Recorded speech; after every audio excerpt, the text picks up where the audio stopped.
Hey folks, this is JR with DIY Prepper. Welcome to the channel. We're now a couple of weeks into 2025, and like the past several years before it, I think it's shaping up to be a pretty interesting year. Here in a couple days, we're going to have a new president here in the US. And then, of course, there's just all the other stuff going on in the world.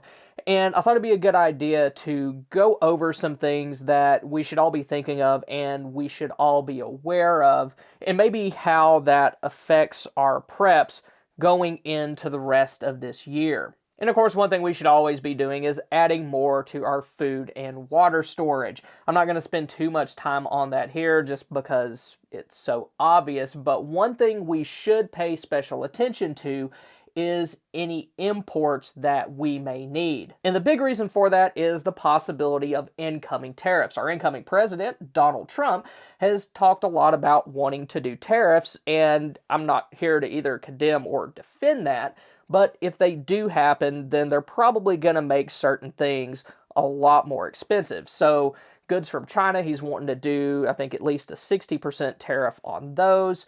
25% on goods from Mexico and Canada, and then 10 to 20% tariffs on imports from all the other countries. Now, as far as if those end up being the final numbers, nobody really knows. And then also kind of up in the air is how long is it going to take for those tariffs to take effect?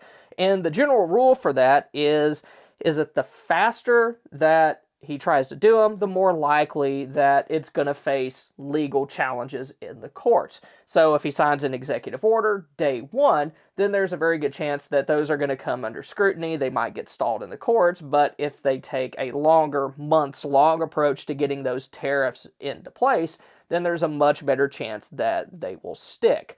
But regardless of when it happens, how much it ends up being, it's a very good idea to go ahead and get certain things before those tariffs go into effect, if they ever do. Now, obviously, based off of the proposed numbers, goods from China are going to be affected the most. And a lot of things that we use every day and a lot of preparedness supplies do come from China.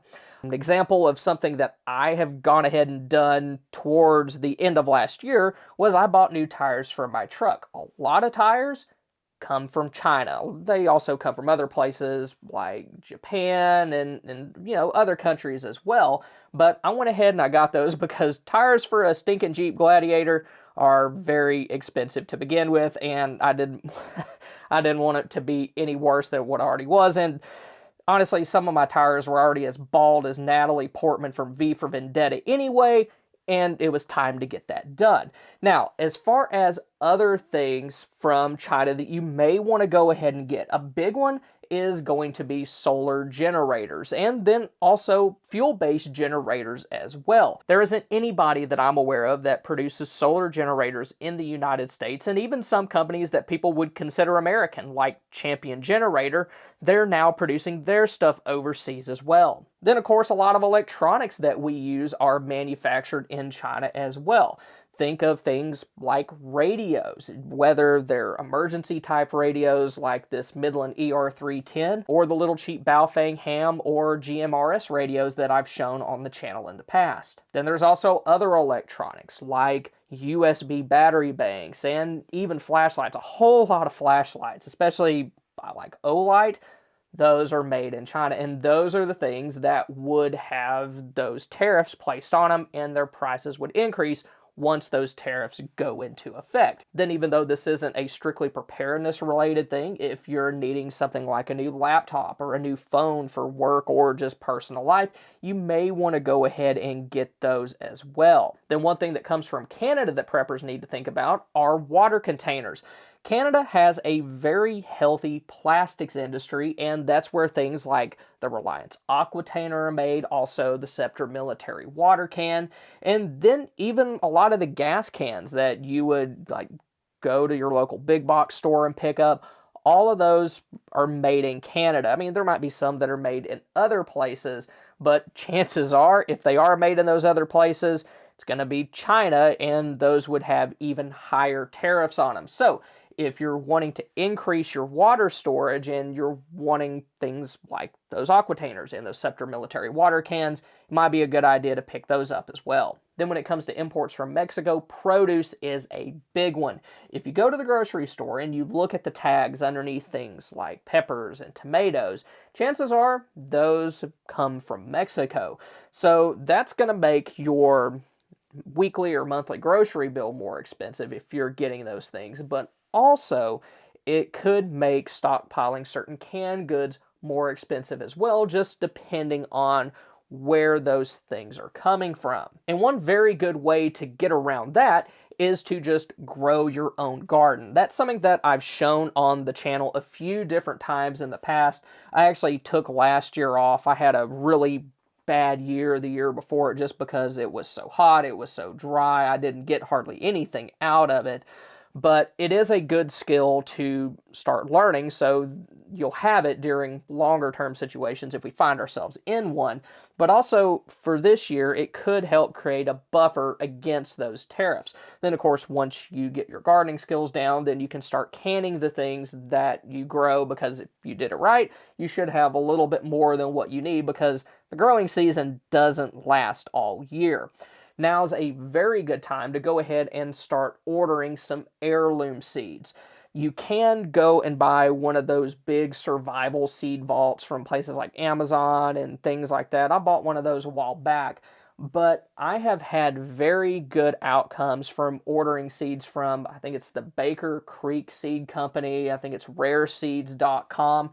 You can find tons of different varieties. I mean, every time I get on their website, I see just this crazy looking stuff that I didn't even know existed. So it's good for getting the kind of fun, exotic things, but it's also really good for finding like specific varieties that'll work where you live. Because where I am in East Texas is going to be more suitable for some varieties than like a northeastern climate would be. So you can kind of customize your seeds based off of where you live, and then also your own taste. I will say, if you live somewhere in the southern United States that has a climate similar to eastern Texas, bumblebee cherry tomatoes are very, very good. Then you may also want to go ahead and get other gardening supplies, things like garden hoses, sprayers, different garden tools, especially if they're made overseas, because those would be affected by tariffs as well. Another thing I would recommend doing in 2025 is putting a bigger emphasis on your financial well-being. There's so many things going on in the world right now that may not result in a full-on societal collapse or something like that, but it could still give your bank account a swift kick in the gut. And we need to be prepared for that kind of stuff as well. Don't fall into this trap of spending all of your money on preps and then all this other stuff and not have any sort of cushion. A while back, we had some health issues in our family, and that put a big financial strain on us, and quite honestly, we are still recovering from that. Now, the person who had health stuff, they're fine, and all that's in the past, but many times the financial consequences of situations like that can last much, much longer than the actual illness or injury itself. And then, of course, there's other things that can wreck your finances. So I think it's very important to prepare financially as well. And many times this is very simple stuff that's just really hard to discipline yourself and get done. One of them is just reducing spending. That's something I really need to work on. I eat out way too much, and that'll also help make me healthier, which I'll talk more about in a second. But also, debt reduction, that's a big one. And savings are important as well.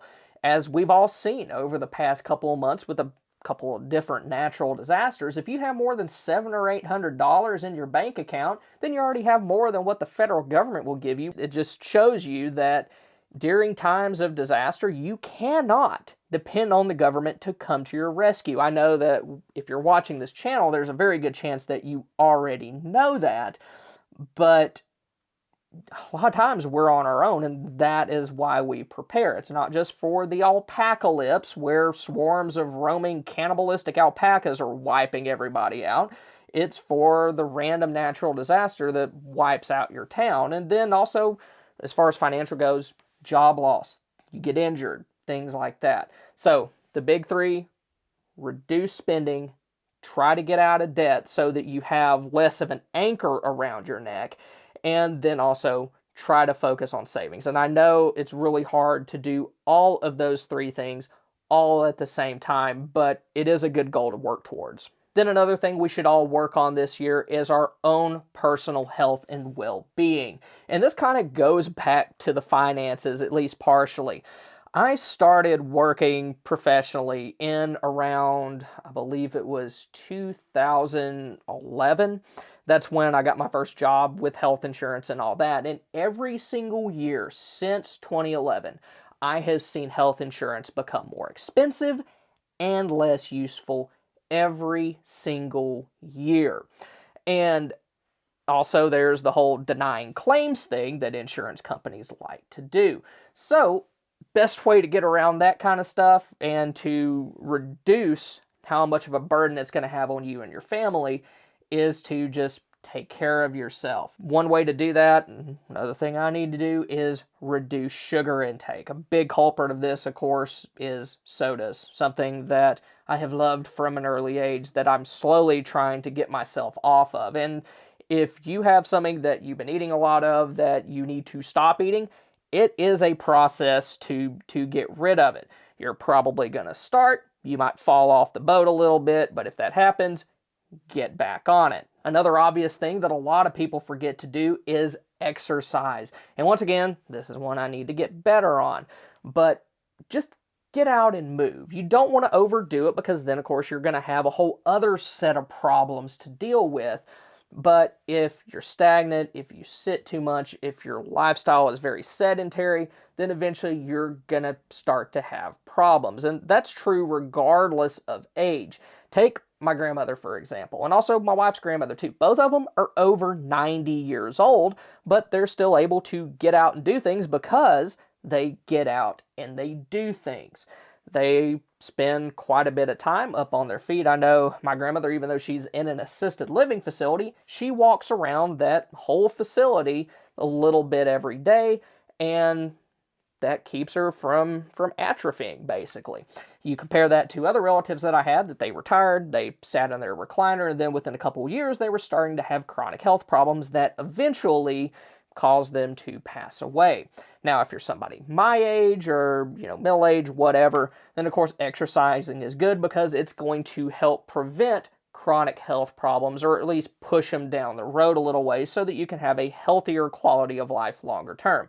Then as far as a preparedness standpoint goes, if things hit the fan and you don't have, say, a caffeine or sugar addiction and you're in reasonably good shape, then you're going to be able to do what you need to do and do it without those massive headaches that come from not having a soda or coffee in 3 or 4 days. Now, a couple weeks ago, I showed some of my favorite preps from 2024 that would be great to have in 2025, and you can check those out by clicking here. Or if you want to see canned goods that every prepper should stockpile, then click here. Thank y'all for stopping by. Y'all have a good one.